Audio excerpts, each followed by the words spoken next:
Hi, hello, I'm Sam Harrison. I read, review and discuss fantasy and science fiction books. Today we are talking about chapter 2.09 of The Wandering Inn.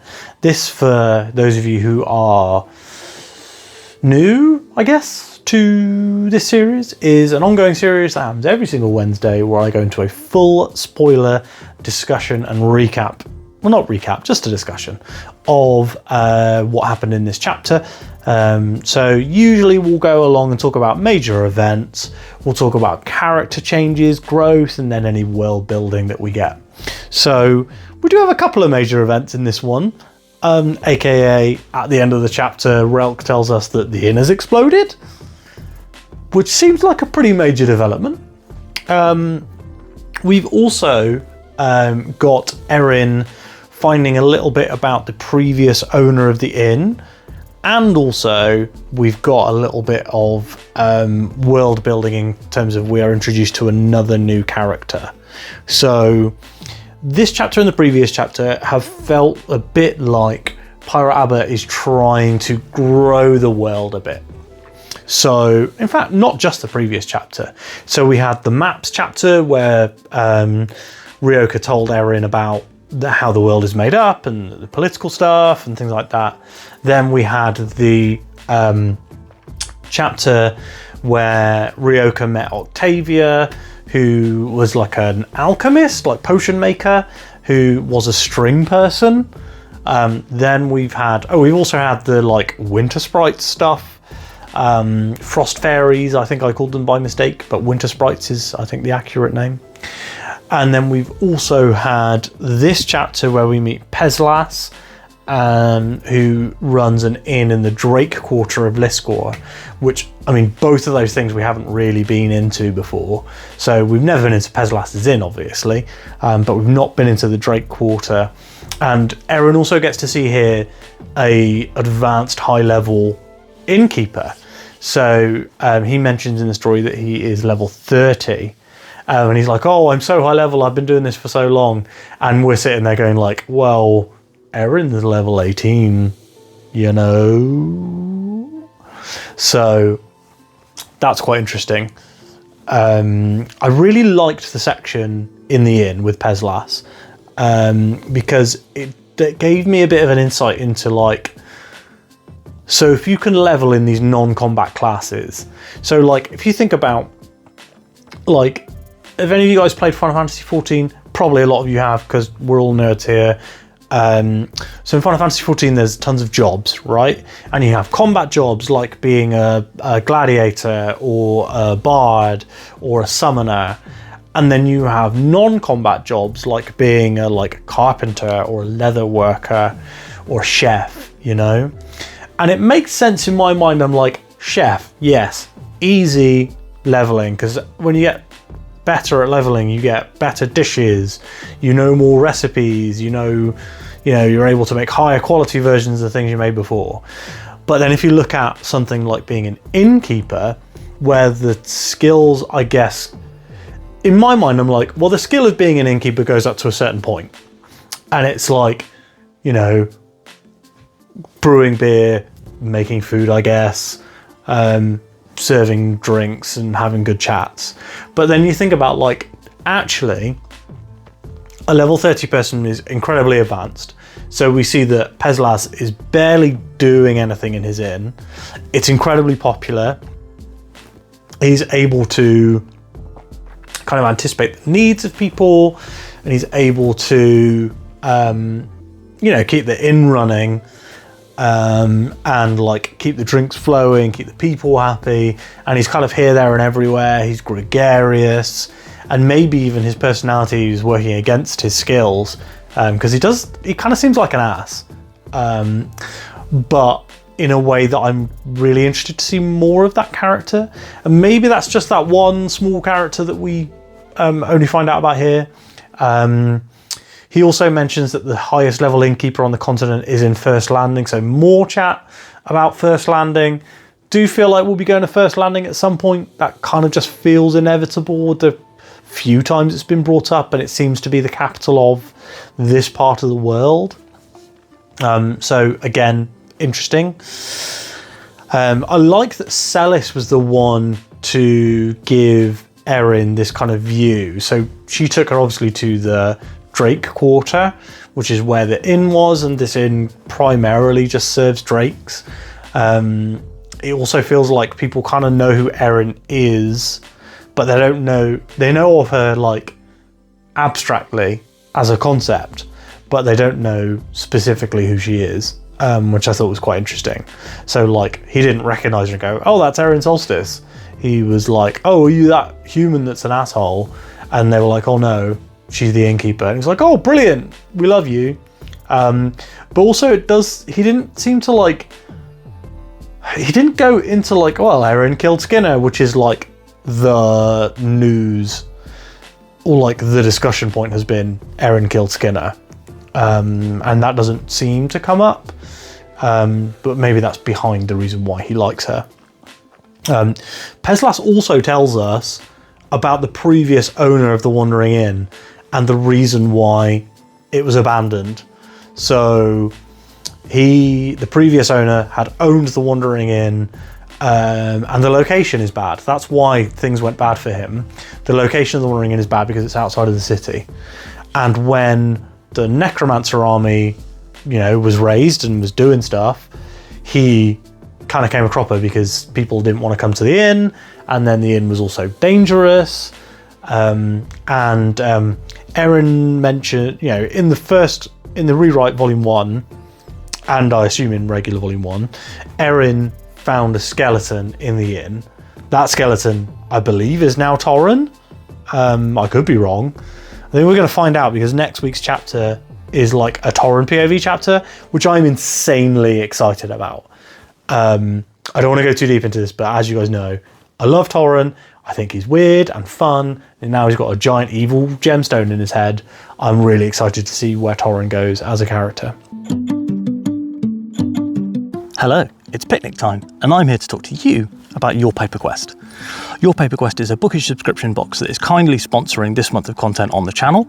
If you subscribe to Your Paper Quest, you'll get 2 books a month of indie published fiction across a wide variety of genres and themes such as fantasy, sci-fi, horror, all that sort of stuff. You'll also get some bookish bits in the box, and maybe the best part, you'll get access to the Your Paper Quest book club, where you can talk to other subscribers about the books that you're reading and ask questions of the authors. They'll also post a monthly interview with those authors for the subscribers to watch, and you can choose to have this box either monthly, bi-monthly or quarterly. Now, as long as you live in the UK and US, you're able to try this one out. If you're interested, you can also support the channel and get yourself a tasty discount by putting in SAM20 at the checkout. That will give you 20% off of your bookish box. However, so we've got some history about the inn, which I found really interesting. And we've got to learn a bit more about innkeeping in general and how those skills work. And we've expanded our world a little bit by knowing that there is a Drake Quarter of Liscor and visiting. So I'm interested to see more of this Drake Quarter as well. Like she said, gnolls aren't really welcome here, which I thought was quite interesting. So Erin does realise when she's at the Peslas's inn, she realises that she needs to get some wait staff. She needs some help, which I thought was quite interesting. And they then actually go and visit Cheeria, and she's like, "Hey, do you want to be a waitress in my inn?" And Cheeria's like, "No." So I thought that was quite funny. I was like, this seems like it's gonna happen. Like, Cheeria is going to be the new waitress at the Wandering Inn. That's how she stays in the cast. And, stops being an adventurer, starts being whatever. But she just says no, which I thought was quite good. It really subverted my expectations, because I was genuinely expecting that to be the case. Because she's like, "Oh, I need somewhere to stay." And I was like, "You can come stay with me." And she's like, "Oh, I can't pay you." And she's like, "Well, maybe you could be my waitress or my chef or something." And she just says no. So that's brilliant. I like that whole thing. I thought that was quite good. And Erin also notes that she has gained some warrior levels from her recent fight with Ghazi, I believe, is why she gets the warrior levels, because you poke Ghazi's eye out, one of the eyes out. So we knew that already, but it's fun to see her discuss that with Celis and be like, yeah, I've got like 2 warrior levels and 18 innkeeper levels. And Celis is like, what the fuck? Like, what's going on? And she starts talking about how, you know, the accelerated leveling is something that is coming up. And again, something I'm genuinely really interested in, because like we said, so previous chapters have seen that some characters have the hero class, which gives them accelerated leveling. But somebody said in the comments that Ryoka and Erin don't have that hero class. So Erin doesn't have the hero class. So it's not the reason why she's leveling in an accelerated way. So interesting to see why that is. And I kind of hope that it will be answered this volume, because that's a mystery that hangs over from last volume. And I would just like to know what's going on there. It would be fun to know more about that aspect of the world, you know? I feel like the leveling system is kind of nebulous right now. It's kind of like sometimes you level, sometimes you don't, and I would like a bit more. It's interesting because it feels like a hard magic system, but actually it's kind of a soft magic system with hard elements. So it's like a Skittle, I guess. We'll find out. We'll find out. I have full confidence that across the next 30 volumes of this book, Pirate Arbor will tell us what's going on. Speaking of 30 volumes, somebody mentioned in the comments on last week's video, on the Lion chat, that Pirate Arbor has said that what they've written up to date would take you to volume 30, to book 34 in the ebooks, and they're at like book 14 now, I think. Also, I found out that Andrea Parsano records all of her audiobook narration live. Like, can people who work on the Wandering Inn just chill? Like, that seems mad. Just chill. Slow down.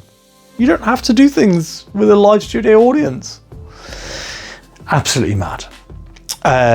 So yeah, Erin then goes to Kershia. So she's been to Kershia already to buy some winter stuff, because the inn is woefully unprepared for winter. She doesn't have any clothes for winter, and also Torren managed to collapse an entire snowdrift around the inn and block her in, which was funny. So she sent him off for firewood. However, so I assume that the firewood get is next chapter. I think I saw that the next 2 chapters are. Let me look at. I had this written down. I feel like I had this written down. That both of them. No, it's just 1 chapter. Just 1 chapter for my boy. He does have some more coming up though, so that's great. I see some G reference chapters. I'm hoping they're Garia chapters. Don't spoil it for me if they're not. Nobody say so in the comments. But I'm excited if they are. So yeah, and then we get we find out that the inn has exploded. Relk tells us that the inn has exploded at the very end of the chapter, which is kind of mad. So yeah, interesting. It is interesting. So it's been a good chapter, this one. I think so far the difference between volume 2 and the rewrite is obviously like 6 years of Pirate Arbor's writing improvement, but I haven't noticed a considerable drop off. I feel like these chapters are of a quality with like the earlier ones that were a bit shorter, where Pirate Arbor kind of spent less time building. That feels like where we are now. Again, we are in this kind of in-betweeny phase where I feel like something big has to happen soon, and maybe the inn blowing up is that big thing. I have been told in the comments that the clown interlude in the middle of volume 2 is a really good pause point to sit, take stock, and maybe do another spoiler discussion with Lion. So pending his availability, we're going to try and do that one. He did say he wanted to do more Wandering In, so we'll try and do that. I have also had the idea, guys, about doing a character tier list maybe for the Wandering In Volume 1. So if one of those pre-made template tier lists already exists and is in the Tier Maker app, the website, then please do let me know. I am really looking for a Volume 1 one so I don't spoil myself. But yeah, a Tier Maker, and then Lion and I could maybe do that one together, which could be fun. Just because I would like to do more Wandering In content. I don't just want to do tons and tons and tons of chapter videos like this one. I would like to do more around it, because when you do content around books rather than spoiler content directly on books, it does get more eyes on it. I don't want to do a response video to Daniel Green's Wandering In video because he just seems to have kind of completely misunderstood what the rewrite was about and like that it was currently available. So that was a bit rubbish on his behalf, in my opinion. However, like I said, I don't want to do a full reaction video because I don't want to make negative content, if that makes sense. So talking about making negative content, this is a great time to finish off this episode. Hopefully you enjoyed the sponsor advert spot in this episode. This will be the first time Wandering In fans have seen one. I forgot to specifically say, and now here's time for a word from our sponsor. So I will just have to cut it in the middle in order to keep it in the mid-roll. I hope that you enjoyed the ad, and thanks so much for watching. Please leave a like if you liked the video. Please drop a comment down below to chat to me about this specific chapter or anything else you want to talk about. And of course, subscribe to the channel. We have had a weird, massive influx of subscribers in the last few days, where I was at like 880 and now I'm at like 930. So that's more than I've gotten in a week sometimes. So the fact that I'm getting that in like 4 or 5 days is mad. So if you're new here, welcome, hello. And if you aren't subscribed yet, please do subscribe, because we're actually getting really close to 1,000. So it'd be really cool to hit that number pretty soon. And I have a really cool event planned for hitting 1,000 subscribers. So if you want to see what that is, you're going to have to subscribe. There's also one last thing, which is I'm doing a giveaway for a book box from Your Paper Quest. If you're interested, you'll need to watch the Your Paper Quest unboxing video, which I will try and put on a card or something. Anyway, that's a lot of rigmarole at the end of an episode. Thanks so much for watching, and I will speak to you tomorrow.